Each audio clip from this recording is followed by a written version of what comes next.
السلام علیکم ورحمۃ اللہ وبرکاتہ۔ دوستان عزیز، آپ کا میزبان عمران احمد چیمہ آپ کی خدمت میں حاضر ہے۔ دوستان عزیز، سلسلہ سیرت النبی صلی اللہ علیہ وآلہ وسلم میں ہم اپنے آج کے موضوع کا آغاز کرتے ہیں۔ اس سے پہلے نئے دوستوں سے گزارش ہے کہ وہ چینل کو سبسکرائب کر لیں تاکہ ہماری ہر اپڈیٹ آپ کو سب سے پہلے موصول ہوتی رہے۔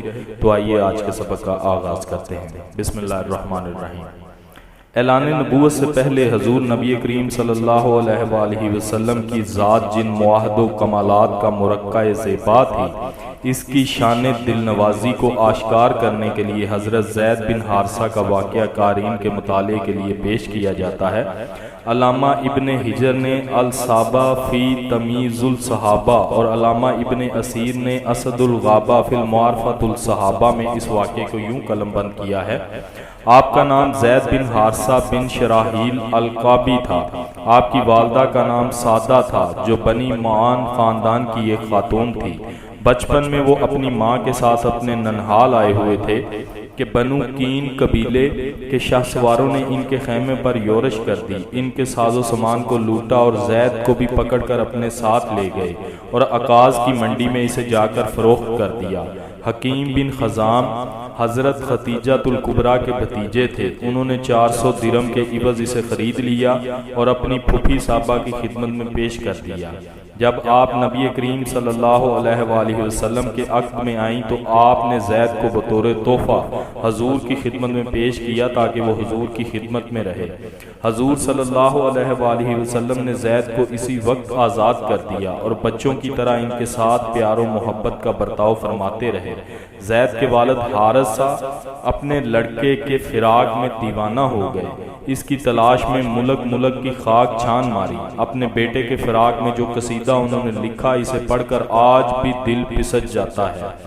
اس کے چند اشعار آپ بھی ملاحظہ فرمائیے۔ ایک بدو کی بلاغت اور اس کے درد و سوز سے آگاہی حاصل کریں۔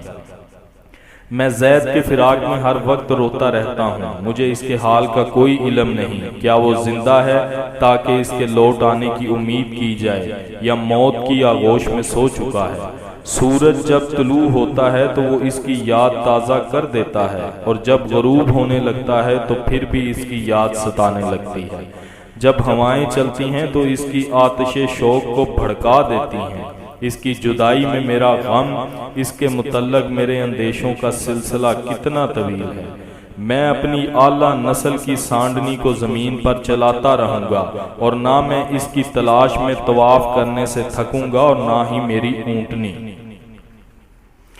مجھے اپنی زندگی کی قسم میں اس کی طرف سفر جاری رکھوں گا یہاں تک کہ میری موت آ جائے۔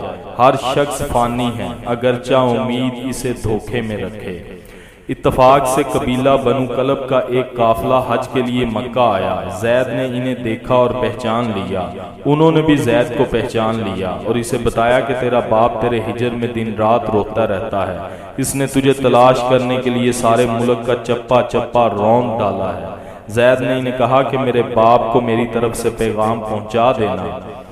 میرے دل میں اپنی قوم کا شوق موجزن رہتا ہے اگرچہ اپنے وطن سے بہت دور ہوں۔ میں ایسے گھر میں سکونت پذیر ہوں جو مشار کے قریب ہے۔ میں اللہ تعالیٰ کے فضل و کرم سے ایک شریف خاندان میں زندگی بسر کر رہا ہوں۔ جو لوگ بڑے کریم النفس ہیں، جو پشت ہا پشت سے اپنے علاقے کے رئیس ہیں۔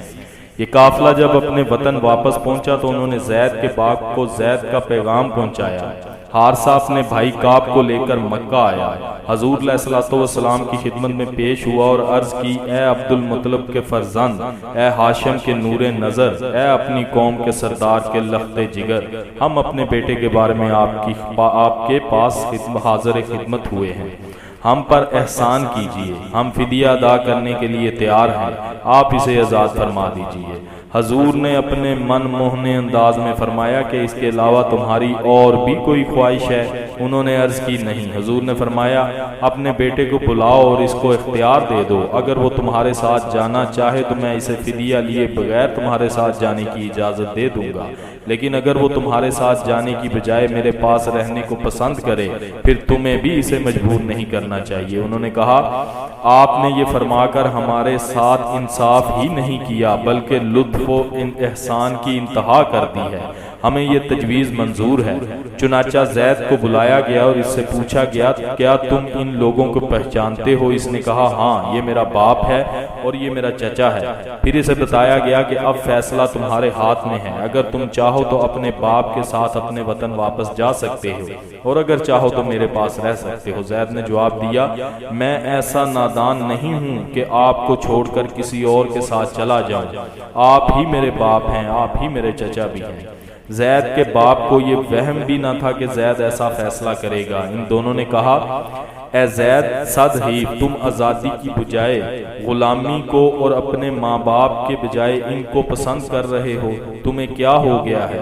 زید تو خلق محمدی کے دام کا اسیر تھا، کہنے لگا تمہیں کیا معلوم کہ جس ہستی کی غلامی پر میں ہوں، آزادی کو اور اپنے ماں باپ اور سارے خاندان کو قربان کر رہا ہوں، وہ ہستی کتنی دلربا اور کتنی دلکش ہے، میں اس کو چھوڑ کر کہیں جانے کا تصور بھی نہیں کر سکتا۔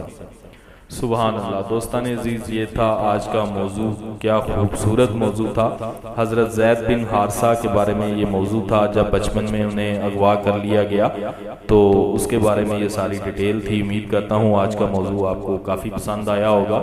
انشاءاللہ تعالیٰ کل اگلے موضوع کے ساتھ ہم دوبارہ ملتے ہیں۔ اسی کے ساتھ اپنے میزبان عمران احمد چیمہ کو اجازت دیجیے گا۔ اپنا بہت سارا خیال رکھیے گا، دعاؤں میں یاد رکھیے گا۔ اللہ حافظ و ناصر۔